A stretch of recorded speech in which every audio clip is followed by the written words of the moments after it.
मक्का royal clock tower को बनाने में लगभग $16 बिलियन का खर्च किया गया था।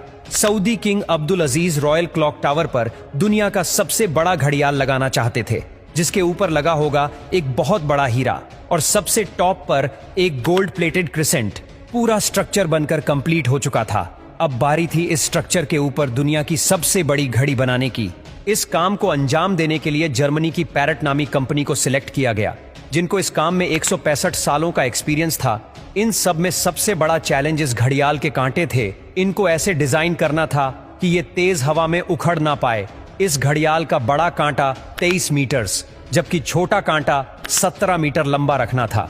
यूं समझ ले कि बड़े कांटे को अगर सीधा खड़ा किया जाए तो ये ऊंचाई में 5 स्टोरी बिल्डिंग का मुकाबला कर सकता है। 600 मीटर की ऊंचाई पर हवाएं 200 किलोमीटर पर आवर से भी ज्यादा तेज चल सकती है, जो इस कांटे को बड़ी आसानी से उखाड़ सकती है।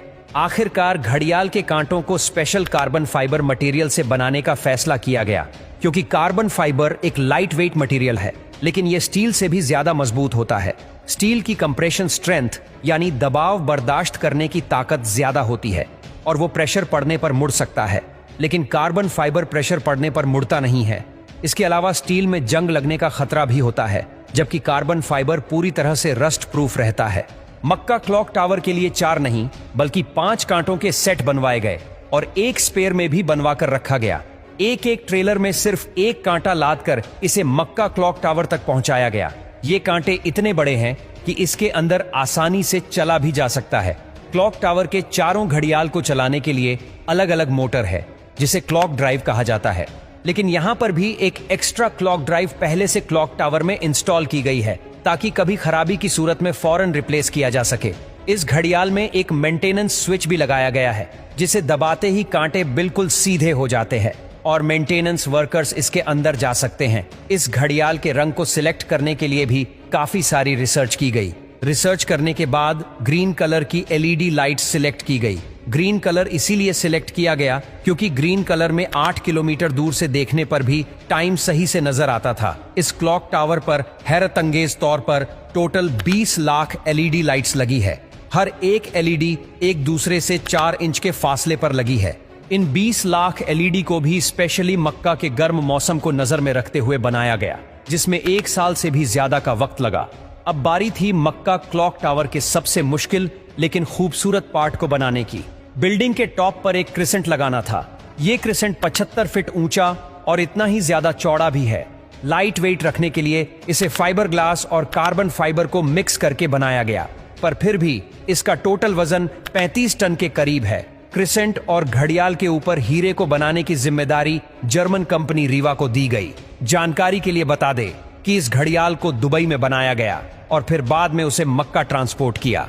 सबसे खास बात यह कि क्रिसेंट के कोने कोने पर सोने की लेयर छड़ी होगी, लेकिन अगर ये क्रिसेंट पूरा 1 पीस में बनाया गया तो फिर इसे टॉप तक पहुंचाना और फिर वहां इंस्टॉल करना मुश्किल नहीं बल्कि नामुमकिन होगा, क्योंकि भीड़ और जगह की तंगी की वजह से यहां सिर्फ टावर क्रेन्स काम कर सकती है, पर वो भी इतना ज्यादा वजन एक साथ नहीं उठा सकती। तभी इसे अलग अलग पार्ट्स में बनाने का फैसला किया गया। इस क्रिसेंट पर गोल्ड की लेयर चढ़ाने के लिए करीब 10 करोड़ मोज़ेक टाइल्स के पीसेस चिपकाए गए, जिन पर सोने की लेयर छड़ी हुई थी। हर एक मोज़ेक टाइल्स को बारीकी से बनाया गया और फिर इनको 2 बाई 2 सेंटीमीटर के ब्लॉक में काटा गया। ये पूरा क्रिसेंट भी दुबई में तैयार किया गया और फिर फाइनल टच देने के बाद इसे मक्का भेजा गया। क्लॉक का डेमो वर्जन भी पहले दुबई की एक लोकेशन पर इंस्टॉल किया गया, क्योंकि जर्मन कंपनी के कुछ इंजीनियर्स पहले इसे इंस्टॉल करके देखना चाहते थे कि कहीं कोई खामी तो नहीं रह गई। सारे मसले फिक्स करने के बाद ही इसे मक्का तक पहुंचाया गया। 600 मीटर की ऊंचाई पर क्रिसेंट की इंस्टॉलेशन भी एक बहुत बड़ा चैलेंज था, क्योंकि इतनी ज्यादा ऊंचाई पर टावर क्रेन्स इतना ज्यादा लोड नहीं उठा सकती। इस क्रिसेंट को 4 अलग अलग हिस्सों में ऊपर खींचा गया और एक हिस्से का वजन करीब 4 टन था। ये इंजीनियर्स और वर्कर्स के लिए काफी खतरनाक टास्क था, क्योंकि एक तो टावर क्रेन्स इतनी ज्यादा ऊंचाई पर होने की वजह से ज्यादा वजन नहीं उठा सकती थी। दूसरा, अगर इस प्रोसेस के बीच तेज हवा चल पड़ी तो पेंडुलम इफेक्ट की वजह से 4 टन का वजन डबल भी हो सकता है। फिर वही हुआ जिसका डर था। ठीक उस वक्त जब क्रिसेंट का एक हिस्सा हवा में था, तब अचानक हवा चल पड़ी। आखिरकार कुछ वर्कर्स ने इसे रस्सियों से पकड़कर हिलने से रोका और फिर इसे पोजीशन में लाकर फिक्स कर दिया गया। इस क्रिसेंट में टोटल 3 फ्लोर्स हैं, एक ऑफिस, एक मीटिंग रूम और एक मस्जिद, जो कि मैन मेड स्ट्रक्चर पर दुनिया की सबसे ऊंची मस्जिद है। और अगर क्लॉक के एरिया की बात की जाए तो सिर्फ एक साइड की क्लॉक 16,000 स्क्वायर फीट पर फैली हुई है। $16 बिलियन की लागत से तैयार किया गया मक्का रॉयल क्लॉक टावर आज तक दुनिया में जितने भी स्काईस्क्रेपर बने हैं उनमें सबसे ज्यादा महंगा है।